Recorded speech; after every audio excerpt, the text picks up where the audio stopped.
특별히 이번 5월은 우리 교회 안에서는 또 이렇게 온가족 금요철야가 있습니다. 얼마 전에도 우리 교회에 이 금요철야 실황이 이렇게 기독교 방송을 통해 방영이 됐습니다. 아시죠? 예, 보신 분들도 많이 계시고 할 텐데 소식 못 들으신 분이 계실까 하여서 잠깐 편집하여서 함께 보도록 하겠습니다. 함께하는 한국교회 기도운동 부흥어게인 전주 초청교회에 왔습니다. 헤이! 헤이! 천빛 하늘 위로 밝은 태양 떠오르듯이 주의 품을 안고 일어나리라. 선한 능력으로 일어나리라. 나로부터 높이 예수의 이름을 전국의 기쁨. 기도의 불씨들이 가정에서부터 교회 공동체로 나라와 민족으로 심지어 여러분들이 일하는 일터와 그리고 우리 학생들에게는 학교 캠퍼스에 이와 같은 기도의 불씨가 뜨겁게 일어나기를 간절히 원합니다. 찬양하라 찬양하라 예수를. 은혜의 주 오늘도 주 찬양 주를 찬양. 시작. 오로지 기도에 힘쓰더라. 아멘. 예수께서 성령을 기다리라 하실 때 사람들이 기다리면서 무엇을 했을까요? 오직 기도에 힘쓸 때 그곳에서 오순절 성령 강림의 역사가 일어났습니다. 신앙의 본질은 뭡니까? 오로지 기도에 힘쓰더라. 이 말씀 그대로 하나님을 붙들고 하나님 앞에 기도하는 중에 하나님이 우리에게 성령을 주시고 성령의 충만한 은혜로 말미암아서 우리의 삶이 변화되고 우리의 놀라운 삶의 응답이 임한 것이 신앙의 본질이자 하나님이 우리를 축복하시는 방법이었다는 사실입니다. 예수님은 어려운 일이 있을 때는, 중요한 일이 있을 때는 어떻게 하셨어요? 밤을 새워 기도하셨어요. 그게 뭐예요? 철야 공생애의 매일매일을 새벽 미명에 나가셔서 살아계신 하나님 아버지와 함께 소통하셨어요. 제일 예수님을 닮아 기도하는 습관이 우리 한국교회에 있었다는 건 어마어마한 축복인 줄 믿습니다. 영적인 온도가 높은 교회는 악한 권세도 틈타지 못하는 줄 믿습니다. 있던 시험거리도 떠나가는 줄 믿습니다. 오로지 하나님 앞에 기도로 힘쓸 때 하나님께서는 성령으로 임재하시고 놀라운 은혜를 베풀어 주실 줄 믿습니다. 문제가 그대로 있다 할지라도, 여전히 세상은 크나큰 장애물을 갖고 있다 할지라도 하나님이 하시면 되겠구나, 하나님이 문제보다 크시구나, 하나님이 세상 어떤 것보다도 전능하신 주님이시구나, 이것을 체험할 때 우리는 세상이 작아 보이고 세상에서 승리할 수 있는 영적 권세가 임하는 줄 믿습니다. 그런 의미에서 우리는 기도를 살려야 돼요. 새벽에 부르짖는 기도, 하나님을 만나는 기도의 사람 다 되시기를 축복합니다. 특별히 여러분, 밤을 새워 기도하는 자리가 점점 줄어들고 있는 때에 이 교회에 모여서 기도하고 있다는 것은 정말 큰 축복인 줄 믿습니다. 우리가 금요일 기도하는 불을 태운다면 이것이 거룩한 방파제가 되어서 이 시대의 정말 많은 쾌락의 불로, 광란의 불로 사로잡혀 있는 그들에게 소망의 길이 우리를 통해 열어질 줄 믿습니다. 하나님이 하시면 된다. 기도하면 산다. 기도하면 응답하신다. 기도로 밤을 뚫자. 기도로 문제를 뚫자. 할렐루야. 하나님께서 역사하여 주실 줄 믿습니다.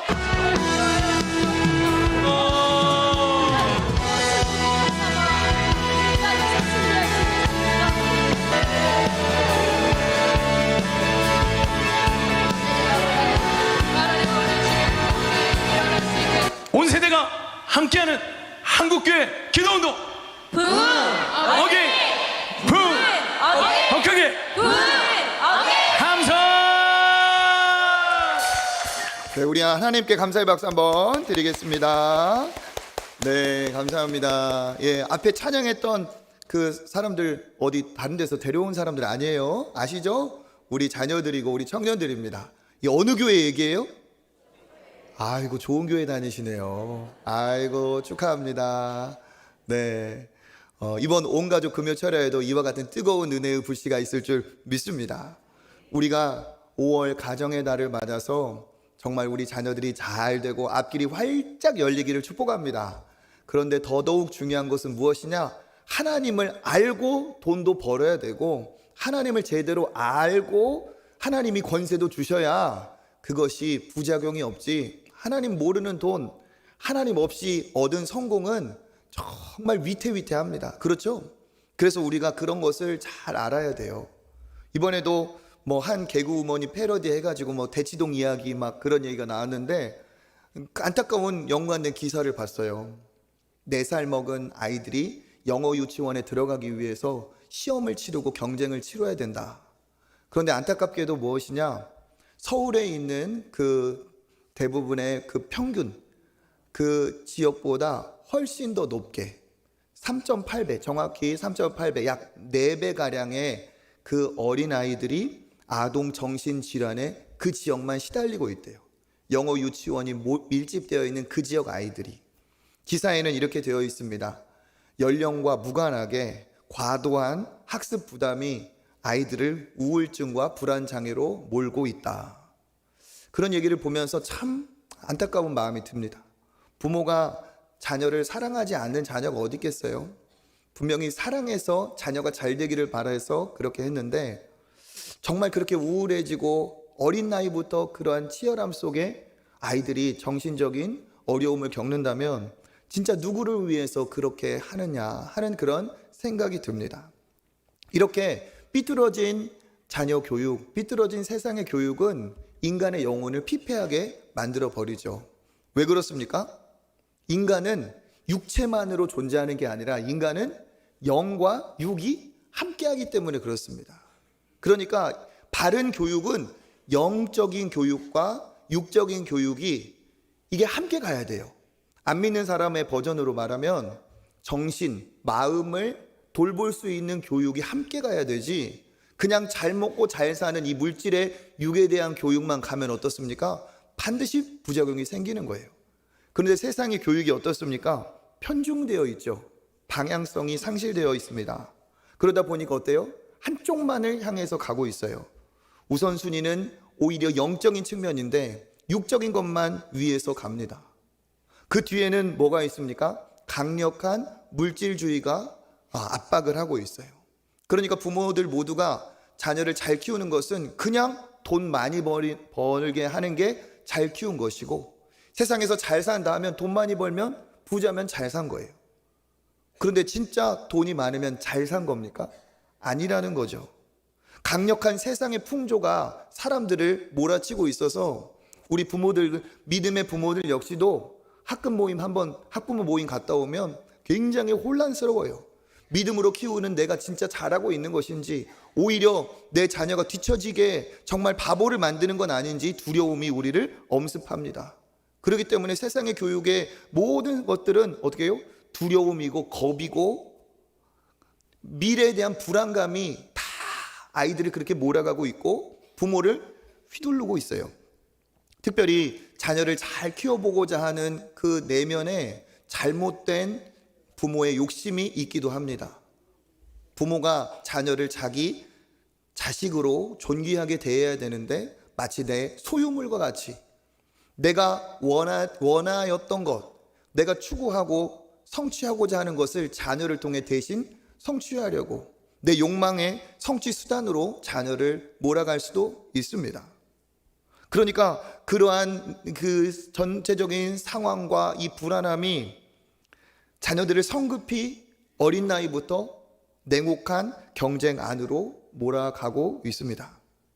그러다 보면 잠깐 그 당시에는 성과가 있을 수도 있어요. 그런데 그것이 오래 지속되지 않고 그것은 장기적인 관점으로 봤을 때 독이 될 가능성이 훨씬 더 많습니다. 한쪽으로 치우친 세상 교육의 이 편중된 문제, 이런 방향도 잘못되었지만 방법도 문제가 있습니다. 왜 그러느냐? 해야 된다, 해라, 주입하고 강요는 하는데 그 자녀들에게 왜 해야 되는지, 왜 중요한지 거기에 대해서는 심각하게 고려를 하고 가르쳐주지 않죠. 그냥 해야 되는 거고 주입하는 거예요. 그러다 보니까 생각할 겨를이 없이 그냥 아이들도 떠밀려 가게 됩니다. 그 안에서 어떻게 됩니까? 아이들은 선택권을 박탈당하죠. 그것 하지 말고 이것 해야 돼. 그것 먹지 말고 엄마가 주는 거 먹어야 돼. 그 길로 가지 말고 아빠가 얘기한 길로 가야 돼. 왜 그 길로 가야 되는지, 왜 그것을 입어야 되는지, 먹어야 되는지 몰라요. 그냥 주니까 어떠한 선택도 없이, 어떠한 이유도 없이 그렇게 갑니다. 철저한 부모의 통제하에 아이들은 선택권을 박탈당하고 주입식으로 억압하여 제일 중요한 건 속도죠. 속도. 1학년 때 2학년 거 맞춰야 되고 2학년 때 3학년 거 맞춰야 되고 중학교 때 고등학교까지 다 해야 되고 빨리 가면 잘하는 것처럼. 그러니까 그 과정 안에서 아이들은 자기 선택의 과정을 다 잃어버려요. 때로는 아이들이 넘어지기도 하고 시행착오도 겪어봐야 되는데 그러할 여지, 그러할 시간이 없습니다. 그렇기 때문에 스스로 배우는 기회, 스스로 깨닫는 기회는 사라집니다. 많은 청소년들, 젊은이들이 자기 입으로 하는 얘기가 뭐냐? 나는 선택 장애야. 나는 선택 장애야. 나는 스스로 고를 수 없어. 선택 못해. 왜 이런 시대, 왜 이런 세상이 됐을까요? 항상 어릴 때부터 쥐어줘야 되고 선택해줘야만 하기 때문에 그 방식에 익숙한 아이들은 이제는 자기 선택에 의해서 뭔가를 하려면 걱정과 두려움부터 다가오게 마련입니다. 그런데 너무 아이러니하게도 부모들은 또 뭐라고 얘기하느냐? 삶의 방식은 피동적으로 부모의 통제로 키우면서 공부만큼은 주도적으로 하래요. 주도적 학습법을 주입식으로 강요받아요. 재밌지 않으세요? 자발적이 되라고 주입을 시켜요. 주도적인 학습은 어떻게 옵니까? 아이가 삶을 주도적으로 선택하고 살게 해야 그 안에서 공부도 주도적으로 하는데 모든 것은 통제하면서 공부는 주도적으로 하라는 것이 앞뒤가 안 맞죠. 이런 식으로 하면 당장 성과는 분명히 있습니다. 이런 식이에요. 우리 동네에서, 우리 아파트에서 우리 딸이 구구단 제일 먼저 외웠다. 덧셈, 뺄셈, 나눌셈 제일 먼저 우리 아들이 다 마스터했다. 이 정도는 됩니다. 그런데 그것이 계속 쌓이다 보면 절대 오래가지 않습니다. 아이들이 받는 스트레스와 압박이 계속 쌓이죠. 그러다 보면 아이들은 어느새 탈진하거나 자기 내면이 그것을 받아낼 수 없다는 것을 자기가 알아요. 또 한 가지 절망스러운 건 뭡니까? 아무리 노력해도 나를 향한 부모님의 기대를 내가 충족시킬 수 없다. 거기에 어떻게 해요? 무엇을 해도 부모님은 만족하지 않아요. 틀린 것을 보지 맞은 것, 노력한 것은 별로 중요하게 생각하지 않아요. 그 과정에서 아이들은 할 수 없는 그 상황에 많은 아이들이 자포자기하고 중도에 하차하거나 낙오하기도 합니다. 그리고 사춘기가 오면 그것이 이제 강하게 진짜 폭발하기도 하죠. 그러면 부모들은 생각합니다.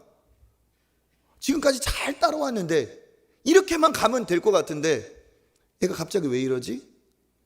그게 아니죠. 지금까지 말하지 못했지만 엄마가 고마워서, 아빠가 미안해서, 혹은 무서워서 시키는 대로 지금까지 참아왔던 것이 어때요? 한 번이라도 자기의 말을 들어주지 않은, 자기 선택을 고려해주지 않은 그 아이는 분노하고 폭발하게 되는 경우가 많습니다. 그러다 보면 어떻게 됩니까? 부모와 자녀 관계가 어그러져요. 부모는 기대가 많은 만큼 실망도 더 크게 되어 있습니다. 많은 정신적인 것으로 인해서 학생들, 젊은이들이 신경성 질환에 시달리고 있어요.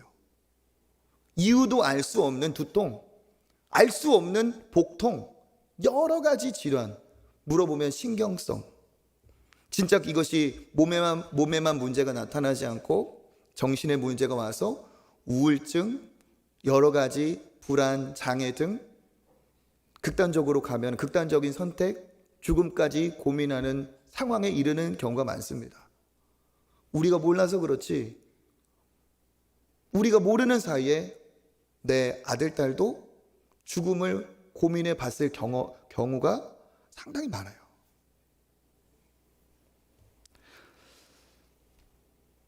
실제로 돈을 얻고 성공을 했다 할지라도 이게 진짜 잘 사는 거라고 볼 수가 없습니다.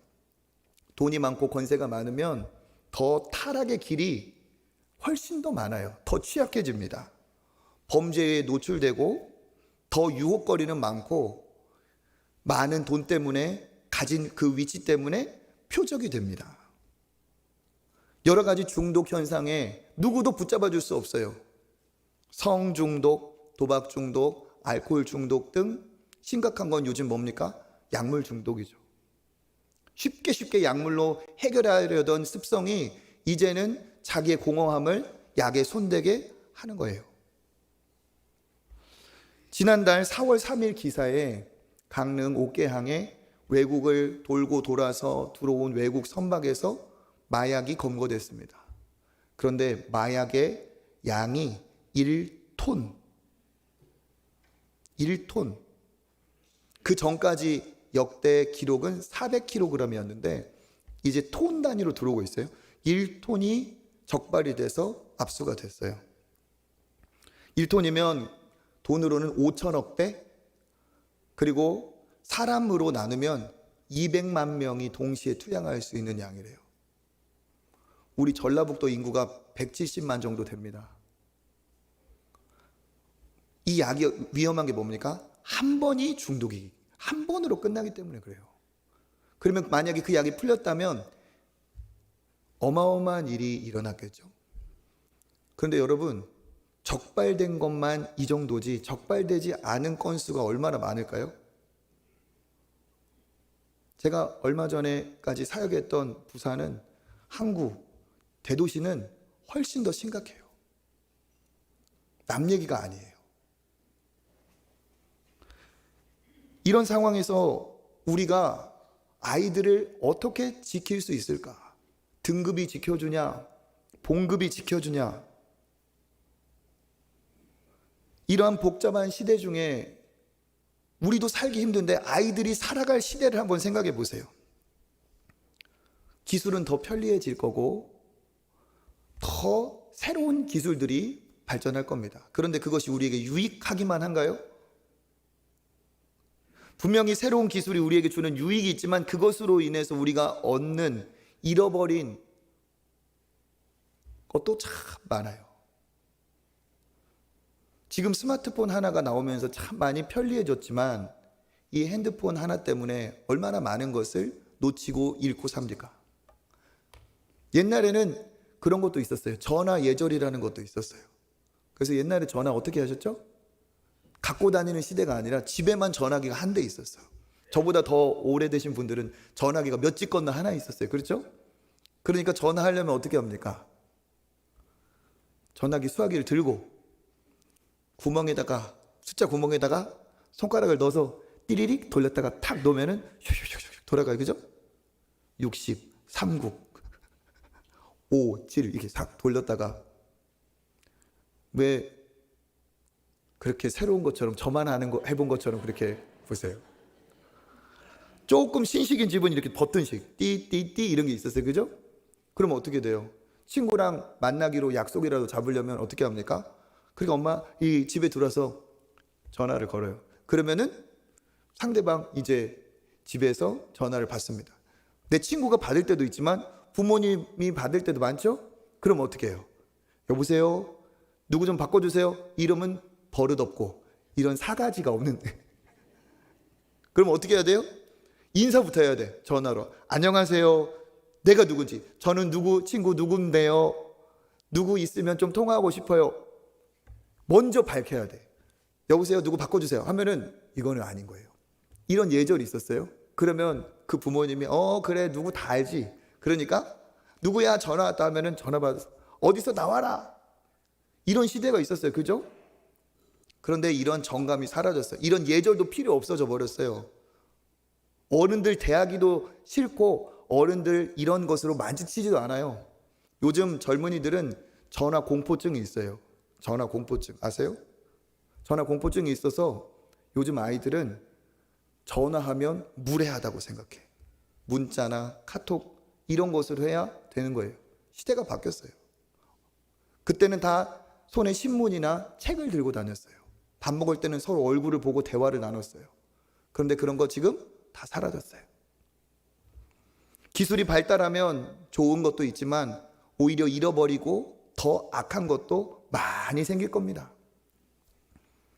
세상이 어떻습니까? AI를 비롯하여 이렇게 급변하는 시대 속에 우리 자녀들이 살 시대는 더 혼돈스럽고 불안정하고 예측하기 어려운 시대가 됩니다. 더 많은 내면의 문제, 정신의 문제로 고통당하는 사람들이 훨씬 많이 생길 겁니다. 인격 장애인들이 훨씬 많이 생길 겁니다. 우울증과 불안, 공황 장애 등 여러 가지 장애로 어려움 당하는 사람이 내 가정 안에 있을 수 있습니다.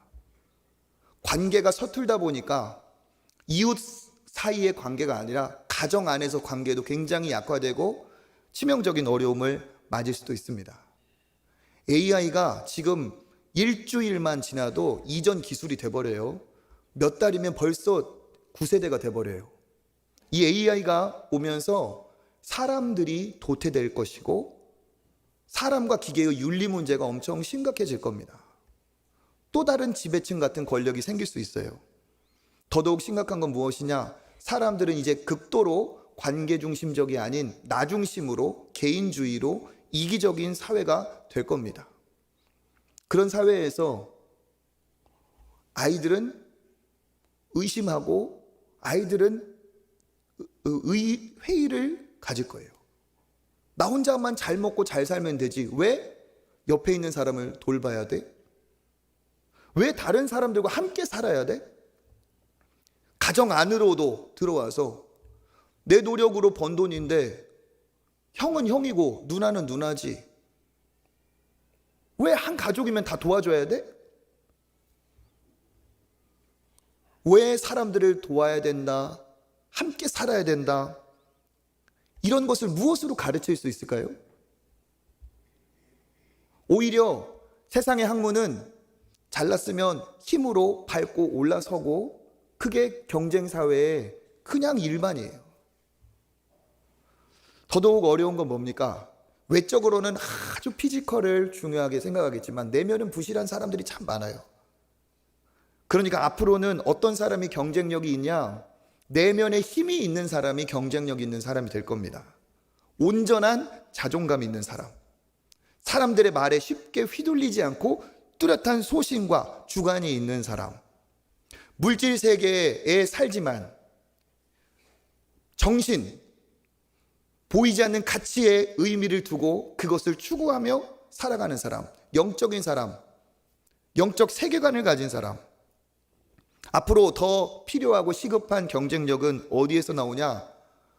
자기 존재의 이 문제에 답을 가진 사람입니다. 나는 누구고, 나는 어디서 왔고, 나는 왜 여기 있고, 나는 어디로 갈 것인가? 나는 왜 살아야 되나? 학생들 입장에서 보면 왜 공부해야 되나? 직장인 입장에서 보면 돈은 왜 벌어야 되나? 결혼은 왜 해야 되지? 자식은 왜 낳아야 되지? 이러한 많은 삶의 이유들, 이런 것에 대한 뚜렷한 소신이 있는 사람, 삶과 죽음에 확실한 답이 있는 사람이 이 세상을 보다 가치 있고 의미 있게 살아갈 겁니다. 그런데 중요한 건 뭡니까? 세상 학문, 영어, 수학, 국어, 어떠한 첨단 IT 기술에도 내가 왜 살아야 되는지, 내가 누군지, 무엇을 위해 살아야 되는지는 가르쳐주지 않아요. 세상의 학문에는 답이 없습니다. 인문학을 열심히 하면 잠깐이겠지만 인문학도 우리에게 또 다른 고민을 안겨주지, 내가 해보지 못한 고민을 안겨주지, 그것이 절대 방향이나 길을 주지 못합니다. 인문학의 최고봉에는 철학이 있습니다. 철학은 존재에 대한 궁금증이에요. 그런데 궁금함만 더 늘어갈 뿐 어떠한 철학자도 인생의 답을 찾은 사람은 한 명도 없습니다. 왜 우리가 신앙을 갖고 신앙교육을 해야 되나? 저는 여기에 신앙교육, 기독교 교육의 경쟁력이 있다고 확신합니다. 어떠한 세상의 학문도 이 존재적인 질문, 삶의 의미와 이유에 대해서 가르쳐주지 않아요. 오직 하나님의 말씀, 성경만이 유일한 답인 줄 믿습니다. 성경은 우리에게 정확히 말해주고 있어요. 네가 누구인지, 내가 누구인지, 나는 어디에서 왔고 여기에 왜 존재하고 무엇을 위해 살아야 되는지, 그리고 내가 어디로 가게 되는지, 그것을 무엇만 가르쳐줘요? 오직 하나님의 말씀, 성경만이 가르쳐줘요. 이것에 대한 해답을 가진 사람은 거기서부터 존재의 문제, 존재의 해답을 가진 거기서부터 오늘을 왜 살아야 되는지, 내가 왜 가치 있고 의미 있게 살아야 되는지, 내가 왜 열심히 살아야 되는지, 열심히 내가 수고한 노력으로 왜 옆에 있는 사람을 돌아보며 살아야 되는지를 이 말씀이 가르쳐 준다는 사실입니다. 그래서 복된 자녀가 되기 위한 비결은 뭐냐? 말씀이 있고 믿음이 있는 가정, 그 자녀가 보다 가치 있고 의미 있는 삶을 살게 될 것입니다. 하나님이 있고 없고를 떠나서 생각만 하고 살아도 그 사람은 차원이 다른 삶을 살 수밖에 없습니다. 성경은 분명히 말하고 있습니다. 잠깐의 이 땅의 물질의 교육은 유익할지 모르겠지만 하나님을 아는 이 경건의 지식은 이 땅이 아니라 내세까지 유익하다. 디모데전서 4장 8절 읽어보겠습니다. 육체의 연단은 약간의 유익이 있으나 경건은 범사에 유익하니 금생과 내생에 약속이 있느니라. 아멘. 육체의 연단은 살아있을 동안이니까 잠깐이죠. 약간의 유익. 그러나 경건은 어떻게 하다고 합니까? 범사에 유익하니 금생, 그러니까 지금 살아가는 이 시대, 그리고 또 내생, 앞으로 우리가 영원히 만나게 될 그 영원한 세상에 이 경건이 필요하다는 거예요. 그러니까 인간은 육적인 존재가 전부가 아니라 영육이 함께하며 영육이 함께 된 그런 온전한 교육을 받은 사람이 진짜 가치 있고 의미 있는 삶을 살 것이고, 육이 먼저가 아니라 영이 제대로 된 눈을 떠야만이 금생과 내생의 복이 있다는 사실입니다. 그래서 이 말씀은 우리에게 무엇을 가르쳐 주느냐? 네가 유한한 존재가 아니고 영원한 하나님의 나라가 있고 영생이 있다는 것을 가르쳐 준다. 그래서 하나님이 하나님의 말씀을 우리에게 주셨죠. 요한일서 5장 13절 읽어보겠습니다. 내가 하나님의 아들을 믿는 너희에게 이것을 쓰는 것은 너희로 하여금 너희에게 영생이 있음을 알게 하려 함이라. 아멘. 요한 사도가 쓰고 있는 것은 성경이죠. 내가 이 성경을 하나님의 뜻에 합당하게 기록하는 이유는 뭐냐? 하나님의 아들을 믿는 너희에게 영원한 생명이 있음을, 영원한 하나님의 나라가 있음을, 그것을 알게 하려 함이니라. 그러니까 이 말씀을 통해 하나님을 만나고 예수 그리스도를 통해 영생을 얻은 사람은 이 땅이 전부가 아니라는 것을 알고 내가 언젠가 하나님의 나라에 들어가고 하나님의 심판대 앞에 설 것을 확신하기 때문에 영원한 생명을 얻은 자로 이 땅의 삶을 영원의 관점에서 유익하게 살 수 있다는 거죠. 하나님의 말씀은 하나님의 감동으로 되어 있어서 교훈과 책망과 바르게 함과 의로 교육하기에 유익하니 사람을 사람답게 만드는 것은 하나님의 말씀입니다. 하나님의 사람으로 온전하게 하며 그가 선한 일을 행할 능력을 갖추게 하려 함이라. 선한 일을 행할 능력이 온전하게 되게 하는 그 하나님의 은혜가 오직 이 말씀 안에만 있는 줄 믿습니다. 그러니까 부작용 없는 자녀 교육, 부작용 없는 우리의 미래는 어디에서 오느냐? 더 많은 돈으로, 더 많은 내 권세로 오는 것이 아니고 만나야 될 그분을 만날 때 우리가 진짜 가치 있고 복된 삶이 되는 것이죠. 그래서 우리 믿음의 사람은, 믿음의 가정은 신앙의 교육부터 달라야 됩니다. 자녀를 기르는 것부터 달라야 돼요. 아까 말씀드린 것처럼 이 세상의 교육은 한쪽에 치우쳐 있어요. 현세에 집중되어 있고 아이들 말로 이 땅에다가 다 몰빵을 합니다. 다 이 땅 유한한 것에 다 걸게 만들어요. 그렇지만 신앙 있는 신앙의 교육은 어떻습니까? 우리가 유한한 물질 세상에, 육의 세상에 살아도 궁극적으로는 영원한 하나님의 나라, 영생을 지향하게 하죠.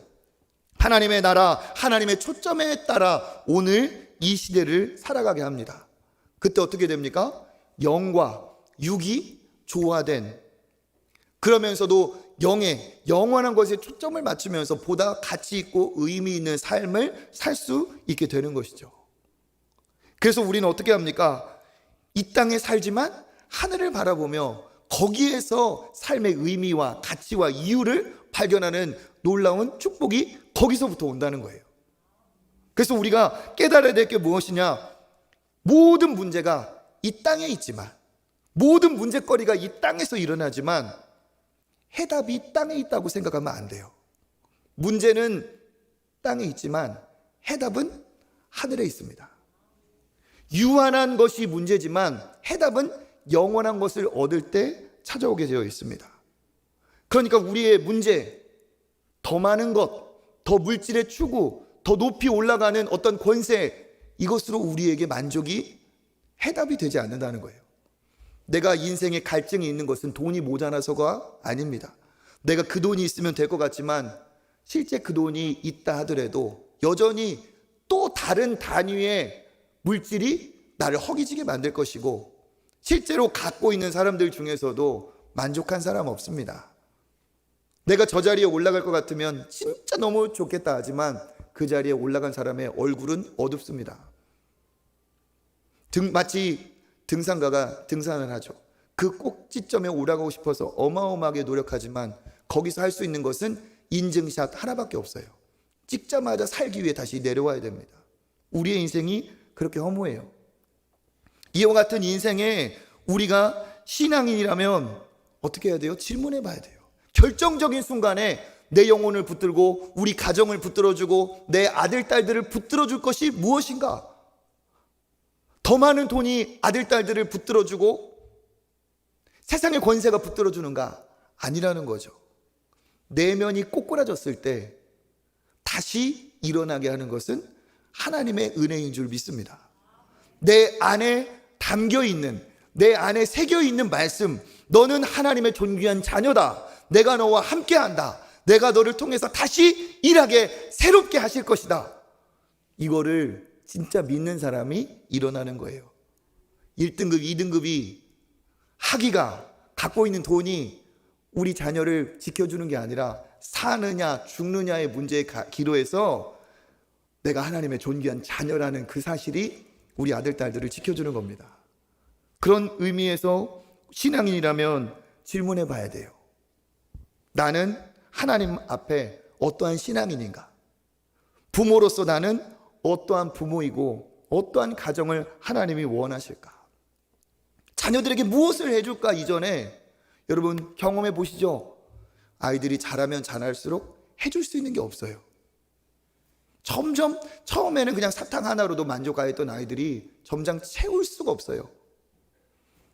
급기야 내 손을 떠나게 되면 이제 아무것도 해줄 게 부모로서 없을 수가 있습니다. 이러한 상황에 우리가 무엇을 해줘야 될까요? 영생을 얻은 하나님의 자녀, 믿음의 가정이라면 영적인 안목을 가지고 지혜롭게 판단해야 될 줄 믿습니다. 그 가운데 오늘 우리가 만난 이 한나라는 여인의 그 모습 속에 믿음의 가정, 믿음의 부모의 비밀이 있습니다. 한나는 어떤 여인입니까? 한나는 불임의 여성이었어요. 기댈 것이 아무것도 없었습니다. 남편도 자기가 자녀가 없다고 다른 여인을 취해서 그 여인은 또 아이를 낳은 거예요. 그러다 보니까 어때요? 자기를 시험 들게 하고 격동시키죠. 그러니까 기댈 곳도 없는 이 한나는 그 괴로움에 어떻게 합니까? 사무엘상 1장 10절 한번 읽어보겠습니다. 한나가 마음이 괴로워서 여호와께 기도하고 통곡하며 아멘. 어떻게 했다고요? 여호와께 기도하고 통곡했습니다. 한나는 이 문제를 가지고 남편을 찾아가서 싸움하지 않았어요. 왜 당신이 나를 두고 다른 여인을 만나서 내가 이렇게 비참하게 만드냐고 그러지 않았어요. 자기에게 싸움을 거는 분인나를 찾아가서 네가 뭔데? 화내지 않았어요. 땅의 문제를 가지고 한나는 어떻게 했어요? 하나님을 찾아갔어요. 여호와를 찾아가서 기도했어요. 그 기도가 뭐가 됩니까? 자녀의 문제로 인하여 통곡이 됐습니다. 그때 하나님이 어떻게 하셨을까요? 들으셨죠. 그 문제를 한나가 갖고 갔을 때 이 한나가 얼마나 탁월했는지, 이 실마리를 누가 쥐고 있어요? 하나님이 쥐고 있어요. 사무엘상 1장 5절과 6절 한번 읽어보겠습니다. 그러나 여호와께서 그에게 임신하지 못하게 하시니 여호와께서 그에게 임신하지 못하게 하심으로. 아멘. 여호와께서 임신하지 못하게 하시고 여호와께서 임신하지 못하게, 5절과 6절이 이렇게 붙어 있는데 똑같은 얘기가 반복이 되어 있어요. 왜 그럴까요? 강조한 거죠. 한나의 태를 붙들고 있는 것은 누구시다? 여호와 하나님이시다. 그런데 한나가 남편을 찾아가지도 않고 본인 나를 찾아가지도 않고 여호와를 찾아간 것은 어때요? 정말 잘한 선택이라는 거예요. 자식의 문제를 붙들고 계신 분은 누구라는 겁니까?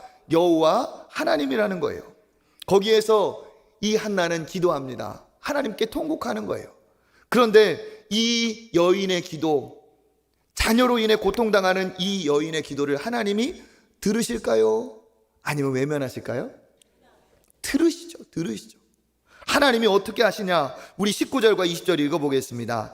엘가나가 그의 아내 한나와 동침함에 여호와께서 그를 생각하신지라. 한나가 임신하고 때가 이름에 아들을 낳아 사무엘이라 이름하였으니 이는 내가 여호와께 그를 구하였다 함이더라. 아멘. 19절에 보니까 동침함에 여호와께서 그를 어떻게? 생각하신지라.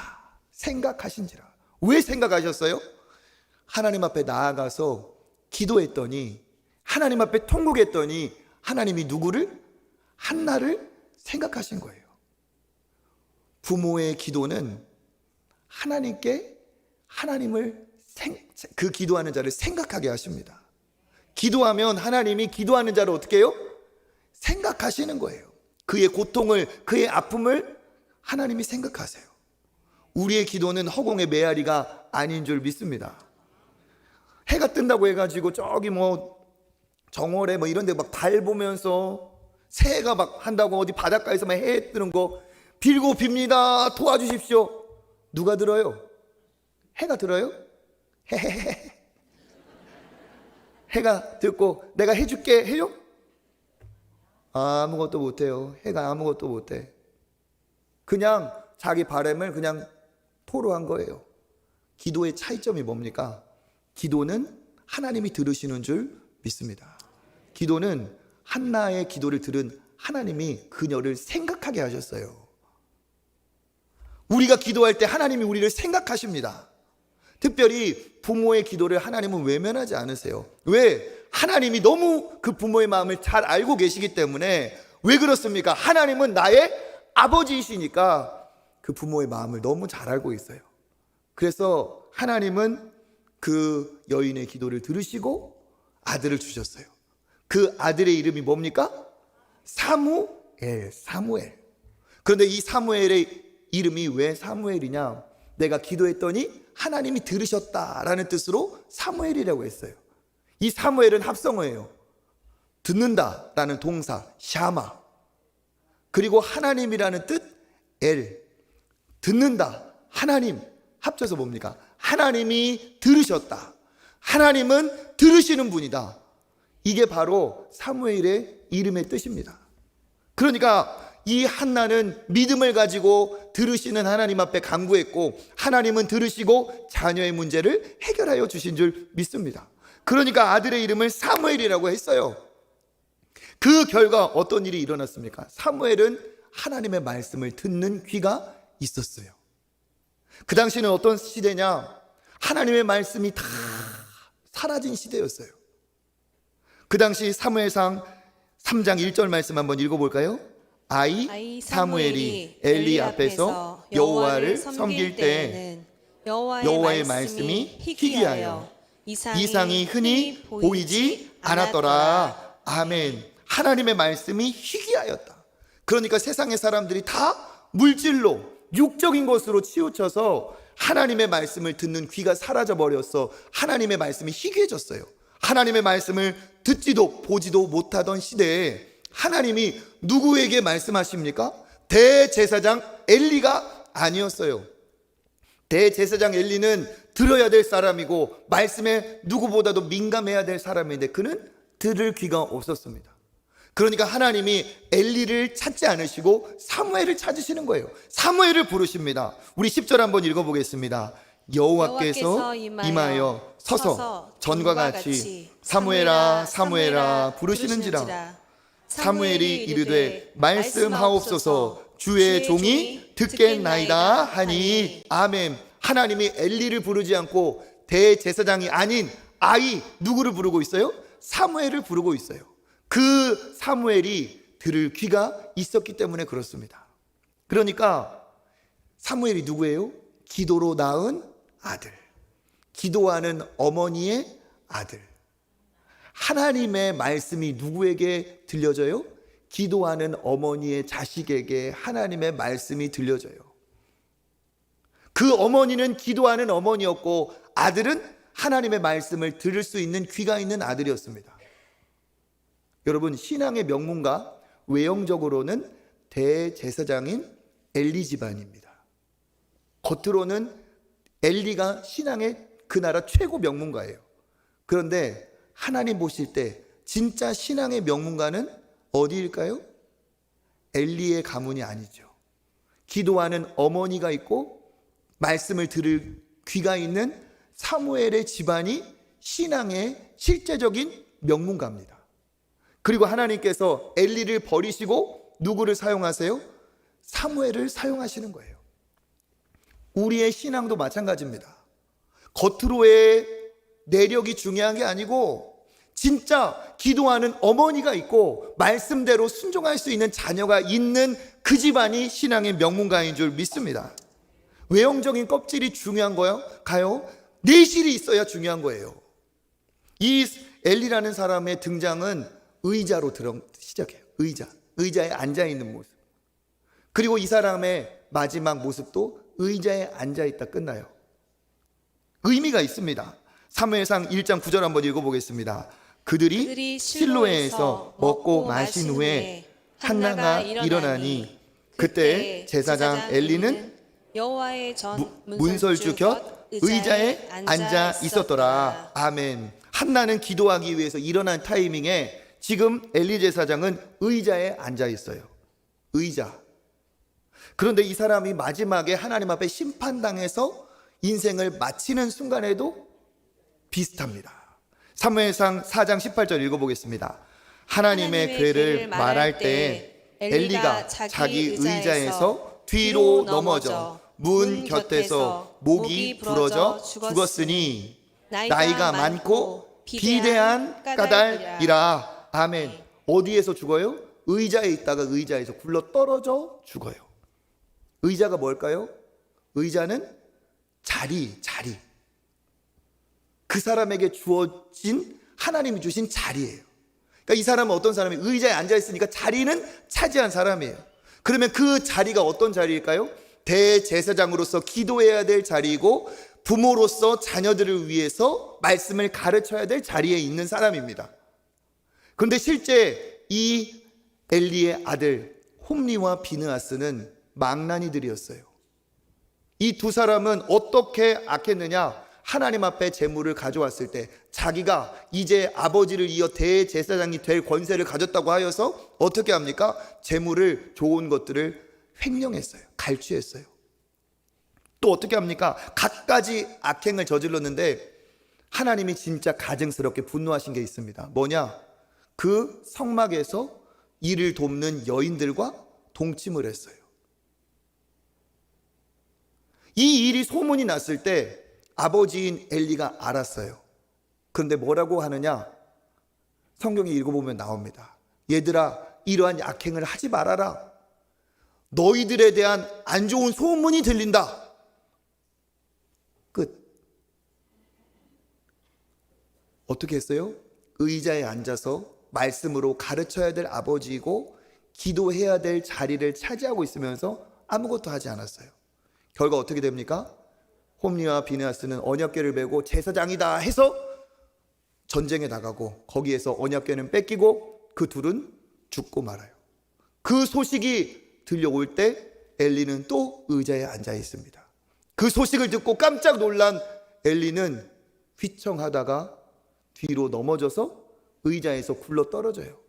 이제 그 의자에 앉을 자격까지 놓친 거죠. 목이 부러져 심판을 당합니다. 이 의자에 앉았다는 게 뭐예요? 사명의 자리를, 부모의 자리를, 대제사장의 자리를 감당하지 않았다는 거예요. 껍데기만 있었다는 겁니다. 그가 굴러 떨어졌을 때 죽은 이유 뭡니까? 비대함 까닭이라. 비대한 까닭이라. 비대했다는 건 뭐예요? 가장 영적이어야 될 대제사장이 육적인 사람으로 그냥 변질되어서 그렇게 타락된 삶을 살았다는 뜻이에요. 여러분, 하나님은 우리에게도 의자, 자리를 주셨습니다. 부모의 자리. 물론 하나님이 주신 이 부모라는 의자, 이 자리에 우리의 책임이 있어요. 공부 잘 시켜서 좋은 취업을 시키고 사회적으로도 능력 있는 자식 만드는 것이 부모의 노력입니다. 그런데 그것이 전부가 아니죠. 하나님이 우리에게 부모의 의자, 부모의 자리를 주신 이유는 뭡니까? 공부시켜서 돈만 잘 벌게, 그게 절대로 아니라는 겁니다. 그 자리는 기도의 부모로서 자녀를 위해 기도해야 될 자리이고 자녀에게 말씀을 가르쳐야 될 자리입니다. 그 역할을 감당할 때 하나님께서 우리에게 잘했다 칭찬하여 주실 줄 믿습니다. 모태신앙인 부모님들, 모태신앙인 분들, 모태신앙인 부모님들을 한번 생각해 보세요. 자기의 부모님들을 생각해 보세요. 우리의 부모님들은, 대부분의 모태신앙인들의 부모님들은 기도하는 분들이고 말씀을 사랑하는 분들이었어요. 가만히 생각해 보세요. 왜 내가 이렇게 평탄하고 순탄하게 사는가? 부모의 기도가 있어요. 그 기도를 들으시는 하나님의 은혜가 있습니다. 저도 이렇게 주변에 보면 자기 노력에 비해서 순탄하게 잘 가는 사람들이 있어요. 저 사람은 왜 이렇게, 나보다 뭐가 잘났길래 저 사람이 이렇게 순탄하게 평탄하게 인생이 가나 보면 많은 사람들이 그 부모, 그 부모의 부모, 기도가 쌓인 집안의 자녀들이에요. 부인할 수 없어요. 여러분도 주변에 그런 분들이 있을 겁니다.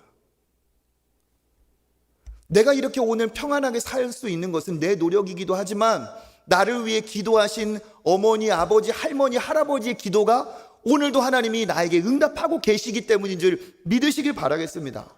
그렇다면 뭐예요? 내 아들, 딸들은 누가 기도해 줍니까? 손자, 손녀를 위해 기도하는 할머니가 계셔서, 할아버지가 계셔서 참 좋겠지만 얼마나 기력을 가지고 손자, 손녀 위해 기도하실 수 있겠습니까? 돌아가시면 우리 아들, 딸 위해 누가 기도해 줍니까? 이건 무슨 상황이라는 거예요? 내가 그 신앙의 바톤을, 내가 그 기도의 바톤을 물려받아야 된다는 사실이에요. 나는 부모의 기도를 받았지만 내가 그거를 받지 않으면 내 자식은 기도해 줄 사람 없어요. 껍데기만 남은 엘리 제사장처럼 자리만 앉아있는 그런 부모가 될 가능성이 있다는 사실입니다. 아무리 빨리 가도 달리기에서 바톤을 떨어뜨리면 실격이에요. 세상에서 아무리 잘 나가도 하나님 앞에 믿음의 바톤을 떨어뜨리고 왔으면 불합격입니다. 좋은 대학, 좋은 직장 저절로 안 되는 것처럼 좋은 신앙도 저절로 되지 않습니다. 노력하지 않으면 안 돼요. 수학 점수, 영어 점수 올리려고 얼마나, 그 시험 합격시키려고, 자격증 따려고 얼마나 노력시킵니까? 그런데 신앙도 마찬가지예요. 저절로 된다고 보지 않습니다. 부모의 노력이 필요합니다. 입으로 해서 잘 배울 수 없어요. 어떻게 할 때 잘 배웁니까? 부모가 삶으로 보여줄 때 비로소 배우게 됩니다. 자식에게 최고로 줄 수 있는 선물은 무엇이냐? 부모의 기도인 줄 믿습니다. 자식에게 줄 수 있는 최고의 선물은 믿음의 신앙 유산이에요. 우리 교회의 핵심, 우리 교회의 가장 중요한 게 뭡니까? 신앙의 세대 계승입니다. 우리 때에서 신앙이 끝나면 안 돼요. 왜 특별 새벽 기도에 자녀들과 함께 오고 함께 오라고 합니까? 왜 금요철에 우리 아이들이 오고 온 우리 중학생, 고등학생, 우리 청년들을 위해서 박수를 쳐주고 잘했다고 합니까? 왜 그래요? 신앙을 이어가기 위해서. 왜 온 가족 금요철회를 만들어서 함께 좋은 분을 모셔서 함께 같이 예배드리고 같이 찬양하고 같이 기도하자고 합니까? 보여주라는 거예요. 보여주라는 것. 자녀는 입으로 배우는 것보다 보고 배우는 것이 훨씬 더 강력합니다. 엄마와 함께, 아버지와 함께 앉아 있는데 우리 아버지가 눈물을 흘려 기도하면서 하나님께 간절히 구할 때 자녀는 그걸 잊지 못하는 거예요. 아버지가 믿음으로 살려 하고 어머니가 믿음으로 기도할 때 자식은 하나님을 만나지 못했어도 하나님이라는 존재를 인정할 수밖에 없습니다. 세상에서 아무리 하나님이 없고 우리는 원숭이의 후손이고 우연히 만들어졌고 죽으면 다 끝이다. 아무리 학교에서 배우고 교과서에서 말해도 나를 사랑하시는 부모님, 내가 진짜 좋아하고 나를 지금까지 책임져 주신 어머니, 아버지가 눈물을 흘려 기도하는 그 아버지 하나님은 진짜 계시다. 확신할 수 있는 거예요. 그걸 본 아이들은, 그걸 본 자녀들은 평생 잊지 못할 사진이 찍혀요. 우리 어머니의 눈물 흘려, 우리 아버지의 눈물 흘려 기도하신 그 모습, 말씀을 읽으시고 세상 권세가 아니라 말씀을 택하신 그 부모님의 모습이 사진처럼 찍히게 돼 있어요. 그래서 어떻게 되느냐? 인생의 위기 가운데 진짜 힘들고 어려운 때가 찾아왔을 때 돈도 안 되고 사람으로도 안 되고 노력으로도 안 된다 할 때 그냥 내 인생 끝나나 보다, 죽어버릴까? 그게 아니라 기도하던 어머니가 떠오르는 거예요. 하나님이 떠오르게 하세요. 말씀대로 살려고 했던 아버지가 떠오르는 거예요. 그래서 어떻게 됩니까? 주님 앞에 매달리다가 하나님의 은혜와 응답을 받고 다시 되살아나는 역사가 일어날 줄 믿습니다. 그래서 여러분, 우리의 시대적인 사명, 하나님이 우리에게 주신 의자의 이 사명을 여러분 감당하시기를 축복합니다. 예수님이 얼마나 절박하셨는지 십자가를 지고 가실 때 그 고난의 십자가 앞에 여인들이 울며 따라가고 있어요. 그런데 예수님은 그 여인들에게 뭐라고 말씀하시느냐? 나를 위해 울지 말고 진짜 울어야 될 건 너희 자식들이다 얘기하고 있어요. 누가복음 23장 27절 28절 읽어보겠습니다. 그를 위하여 가슴을 치며 슬피 우는 여자의 큰 무리가 따라오는지라. 예수께서 돌이켜 그들을 향하여 이르시되 예루살렘의 딸들아, 나를 위하여 울지 말고 너희와 너희 자녀를 위하여 울라. 아멘. 너희와 너희 자녀를 위해 울라. 여러분, 자녀를 위해서 기도하며 눈물 얼마나 흘려보셨어요? 자녀를 위해 흘린 눈물 몇 방울 되세요? 억울해서도 울고 속상해서도 울고 슬퍼서도 울고 화나서도 우는데 하나님 앞에 자식 때문에 얼마나 눈물을 흘려보셨어요? 하나님은 뭐라고 말씀하시느냐? 너희 자녀를 위해 울라 얘기하십니다. 진짜 자식 농사 성공은 내 자식이 돈 갖고 권세 갖고 그게 자식 농사 성공이 아닙니다. 내 자식이 내 곁을 떠나도 하나님 떠나지 않아야 돼요. 내가 자녀 곁을 영원히 떠나서 죽더라도 천국 가더라도 내 자식이 하나님 떠나지 않아야 돼요. 그게 진짜 자식 농사 성공입니다. 그렇게 하면 하나님 충분하다고 잘했다고 하실 거예요. 장차 하나님 앞에 모두 다 서게 될 겁니다. 의자에 앉혀주었는데 그 책임을 감당했는지, 신앙인의 부모로서 신앙의 유산을, 신앙의 바톤을 너희 자녀들에게 잘 물려주었는지. 여러분, 지금도 늦지 않았어요. 지금부터 하면 돼요. 지금부터 믿음의 바톤을 내가 잘 물려받고 전해주면 됩니다. 우리 부모의 사명은 나만 잘 믿다가 나만 끝나면 되지, 내 자식은 돈 벌어야지, 공부 잘해야지. 아닙니다.